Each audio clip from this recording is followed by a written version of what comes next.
Constructivism is a theory of learning that states that individuals actively construct their own understanding and knowledge of the world through experience and reflection.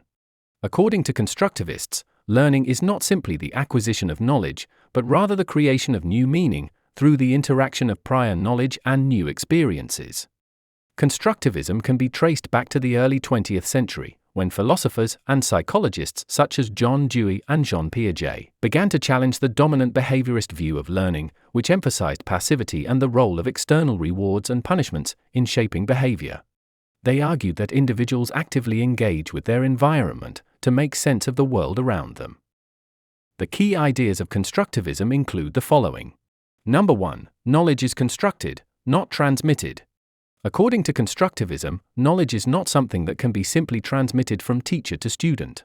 Rather, individuals actively construct their own understanding of the world through their experiences and interactions. Number 2. Learning is an active process. In order to construct knowledge, individuals must be actively engaged in the learning process. This means that they must be involved in problem solving, experimentation, and exploration, rather than simply receiving information passively. Number 3. Prior knowledge shapes new learning. Individuals bring their existing knowledge and experiences to bear on new situations. They use this prior knowledge to construct new understandings. Number 4. Social interaction plays a key role. Constructivists argue that social interaction is essential to learning, as individuals construct knowledge through dialogue and collaboration with others. And number 5. Learning is context-dependent. Constructivism emphasizes that learning is situated within a specific context, and that the meaning and significance of knowledge can vary depending on the context in which it is learned. There have been several different strands of constructivism throughout history, including cognitive constructivism, social constructivism, and radical constructivism. Cognitive constructivism, associated with the work of Swiss psychologist Jean Piaget, emphasizes the role of individual cognitive structures in shaping learning. While social constructivism, associated with the work of Russian psychologist Lev Vygotsky, emphasizes the role of social interaction in learning, and argues that individuals learn through participation in social practices and communities of practice.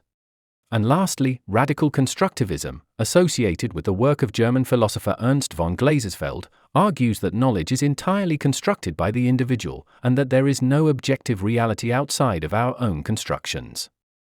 Constructivism has had a significant impact on education, particularly in the field of science education. Constructivist approaches to science education emphasize the importance of inquiry-based learning, in which students are actively engaged in exploring and investigating scientific phenomena, and the development of scientific skills such as observation, experimentation, and analysis, as well as the construction of scientific knowledge through social interaction and collaboration. Critics of constructivism argue that it places too much emphasis on the role of the individual learner, failing to account for the influence of external factors such as culture, language, and social structures. Moreover, they also argue that constructivism can be difficult to apply in practice, as it requires teachers to take on a facilitative role, rather than a didactic one, and can be difficult to assess using traditional methods. Despite these criticisms, however, constructivism continues to be a popular and influential theory of learning, playing a significant role in shaping educational practice and policy. Its emphasis on active, experiential learning and the role of social interaction in shaping knowledge has been particularly influential in the field of science education, leading to the development of inquiry-based learning approaches that are widely used today. If you like our content, please follow us on Facebook and subscribe to our channel for more videos. Thank you, and see you in our next one.